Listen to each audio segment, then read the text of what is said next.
उपराष्ट्रपति चुनाव में इंडिया ने उतारा उम्मीदवार। बीजेपी के दक्षिण कार्ड को इंडिया ने किया फेल। बी सुदर्शन रेड्डी पर लगाया इंडिया ने बड़ा दांव।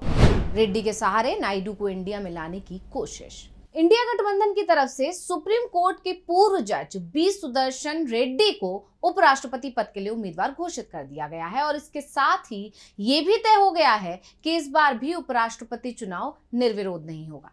देश में 1987 में आखिरी बार उपराष्ट्रपति चुनाव निर्विरोध हुआ था। उसके बाद से हर बार दो या फिर दो से ज्यादा उम्मीदवार चुनाव मैदान में रहे हैं। वैसे 1987 के बाद 1992 में भी उपराष्ट्रपति चुनाव निर्विरोध होना तय माना जा रहा था, क्योंकि सभी दलों की तरफ से के.आर. नारायण के नाम पर सहमति जता दी गई थी। लेकिन काका जोगिंदर सिंह को, जिन्हें धरती पकड़ के नाम से भी जाना जाता था, उनकी उम्मीदवारी के चलते चुनाव कराना पड़ा। चुनाव में के.आर. नारायणन को 700 वोट मिले, जबकि काका जोगिंदर सिंह को सिर्फ 1 वोट मिला था। उसके बाद से उपराष्ट्रपति चुनाव के लिए नियम बदले गए, जिससे वो ही लोग चुनाव लड़ पाए जो गंभीरता से चुनाव लड़ रहे हों। और यही कारण रहा कि इसके बाद सिर्फ 2007 को छोड़ दिया जाए तो 2 ही उम्मीदवारों के बीच मुकाबला रहा है। और इंडिया गठबंधन की तरफ से बी सुदर्शन रेड्डी का मुकाबला एनडीए के सीपी राधाकृष्णन से होगा। पहले यह माना जा रहा था कि राधाकृष्णन आसानी से चुनाव जीत जाएंगे, लेकिन रेड्डी के सामने आने के बाद अब समीकरण बदलने लगे हैं और एनडीए के अंदर भी चिंता दिखाई देने लगी है। तो कैसे उपराष्ट्रपति चुनाव में इंडिया गठबंधन ने पलट दी है बाजी, आज हम इसी सवाल पर अपनी इस स्पेशल रिपोर्ट में करेंगे बात। नमस्कार, मैं हूं अंशिता। सुप्रीम कोर्ट के पूर्व जज बी सुदर्शन रेड्डी इंडिया गठबंधन के उम्मीदवार होंगे। The opposition parties have nominated Shri B. Sudarshan Reddy Garu as their joint candidate since he reflects fully and values that saved our country's freedom movement so profoundly, and the values on which our country's constitution and democracy have been anchored. अब रेड्डी के चुनाव मैदान में आने के बाद नए सियासी समीकरण बनते और बिगड़ते दिखाई दे रहे हैं, क्योंकि जो चुनाव एनडीए की तरफ से पहले आसान माना जा रहा था वो अब मुश्किल होता दिखाई दे रहा है। तो सबसे पहले हम उपराष्ट्रपति चुनाव के लिए क्या क्या समीकरण हैं, क्यों ऐसा कहा जा रहा है कि चुनाव फंस गया है, क्यों ऐसा कहा जा रहा है कि एनडीए की चिंता बढ़ गई है, उस पर बात कर लेते हैं। उपराष्ट्रपति चुनाव में संसद के दोनों सदनों के सांसदों को वोटिंग का अधिकार होता है, यानी लोकसभा के 543 और राज्यसभा के 245 सांसद वोट डाल सकते हैं। इस तरह से यह संख्या 788 पहुंच जाती है। अब क्योंकि इस समय 6 सीटें खाली हैं, जिसमें से लोकसभा की 1 और राज्यसभा की 5 सीटें हैं, यानी 782 सांसद ही उपराष्ट्रपति चुनाव में मतदान कर सकते हैं। ऐसे में जीतने के लिए जरूरी वोटों की संख्या की बात की जाए तो वो 392 पहुंचती है। अब अगर बीजेपी की बात की जाए तो अकेले बीजेपी के पास यह संख्या नहीं है जैसे 2022 में थी। इस वक्त बीजेपी के पास लोकसभा और राज्यसभा दोनों ही सदनों के सदस्यों की संख्या जोड़ ली जाए तो ये संख्या मात्र 341 है।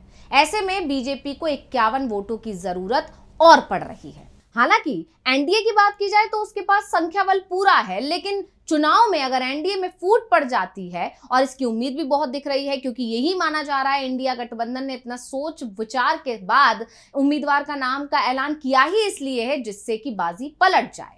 फिलहाल सदन में सरकार और विपक्ष की ताकत को देखें तो लोकसभा में जैसा कि हमने बताया कुल संख्या है 542 सांसदों की, क्योंकि 1 सीट खाली है। ऐसे में सरकार के साथ 293 सांसद हैं, तो वहीं विपक्ष के पास 249 सांसद हैं। इसी तरह राज्यसभा में 240 सांसद हैं, जैसे कि हम बता चुके हैं कि 5 सीटें वहां पर भी खाली हैं। ऐसे में सरकार के साथ 134 सांसद हैं, तो विपक्ष के साथ 106 सांसद हैं। इस समीकरण को अगर देखें तो साफ दिखता है कि सरकार समर्थित उम्मीदवार यानी सीपी राधाकृष्णन को 427 वोट मिल सकते हैं, तो विपक्षी उम्मीदवार सुदर्शन रेड्डी को 355 वोट।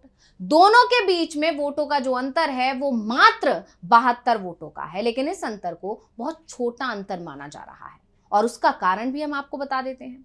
दरअसल इंडिया गठबंधन की तरफ से उतारे गए सुदर्शन रेड्डी आंध्र प्रदेश से आते हैं। रेड्डी को मैदान में उतारकर इंडिया गठबंधन ने साफ संकेत दे दिया है कि लोकसभा और विधानसभा चुनाव में राज्य ने एनडीए को भरपूर समर्थन दिया, लेकिन मोदी सरकार ने फिर भी आंध्र के विशेष राज्य के दर्जे की मांग पूरी नहीं की। रेड्डी के जरिए कांग्रेस ने क्षेत्रीय अस्मिता की सियासत करने वाले चंद्रबाबू नायडू और पवन कल्याण को भी मुश्किल में डाल दिया है। नायडू पर सुदर्शन रेड्डी का समर्थन करने का दबाव दिखाई दे रहा है। नायडू की पार्टी टीडीपी के पास लोकसभा में 16 सांसद हैं और राज्यसभा में 2 सांसद हैं। 2 सीट लोकसभा में जनसेना पार्टी के पास भी है, यानी कि पवन कल्याण की पार्टी के पास भी है। इस तरह से यह संख्या हो जाती है 20 सांसद की। और अगर 20 सांसद एनडीए की जगह इंडिया गठबंधन के उम्मीदवार को वोट दे दें तो पूरी बाजी पलट जाएगी। और ऐसा इसलिए भी क्योंकि नायडू के राहुल गांधी के संपर्क में होने की बात लगातार कही जा रही है। आंध्र प्रदेश के पूर्व सीएम है जगन मोहन रेड्डी, उन्होंने तो ये बात खुलकर कह दी थी कि तेलंगाना के सीएम रेवंत रेड्डी और चंद्रबाबू की लगातार बातचीत चल रही है। नायडू रेवंत रेड्डी के जरिए सीधे राहुल गांधी के संपर्क में हैं और पाला बदलने के लिए मौके की तलाश कर रहे हैं। हालांकि पहले यह कहा जा रहा था कि बिहार विधानसभा चुनाव के नतीजे अगर इंडिया गठबंधन के हक में आते हैं तो नायडू पाला बदल जाएंगे।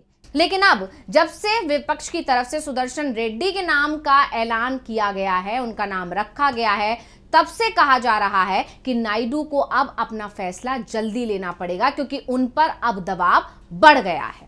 और इसी के साथ एक बड़ा सवाल खड़ा हो गया है कि क्या नायडू एनडीए छोड़ने का फैसला ले सकते हैं? तो जवाब होगा कि हाँ, बिल्कुल ले सकते हैं, क्योंकि नायडू को पता है कि क्षेत्रीय अस्मिता के नाम पर अगर उन्होंने सुदर्शन रेड्डी का साथ नहीं दिया, वो भी उस स्थिति में जिसमें उनके पलटने से रेड्डी की जीत की संभावना बढ़ रही है, तो फिर पाला नहीं बदलने का उन्हें बड़ा नुकसान हो सकता है और वो ऐसी रिस्क नहीं लेना चाहेंगे। सुदर्शन रेड्डी के मैदान में आने का असर दिखाई भी दे रहा है। पहले जो जगन मोहन रेड्डी ये कह रहे थे कि वो एनडीए के उम्मीदवार को वोट दे सकते हैं, लेकिन जैसे ही रेड्डी का नाम सामने आया और उनकी उम्मीदवारी सामने आने के बाद से ही जगन मोहन रेड्डी के सुर बदलते दिखाई दे रहे हैं।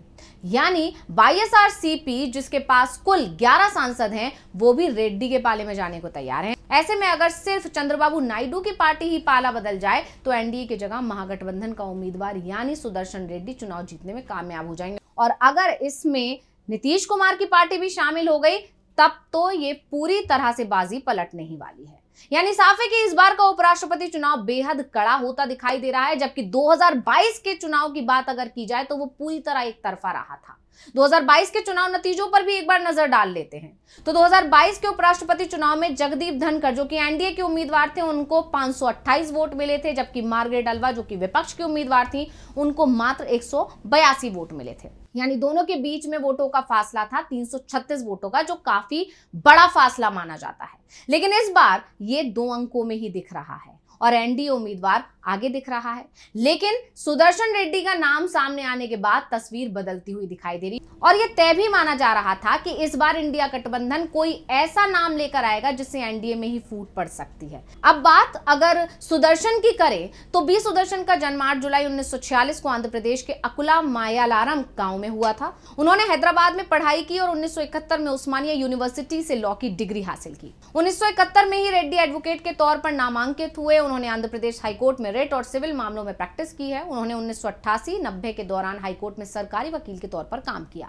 रेड्डी ने उस्मानिया यूनिवर्सिटी के लिए कानूनी सलाहकार और स्थायी वकील के रूप में भी काम किया। उन्हें 2 मई 1995 को आंध्र प्रदेश हाईकोर्ट का जज नियुक्त किया गया। रेड्डी को 2005 में गुवाहाटी हाईकोर्ट का मुख्य न्यायाधीश नियुक्त किया गया।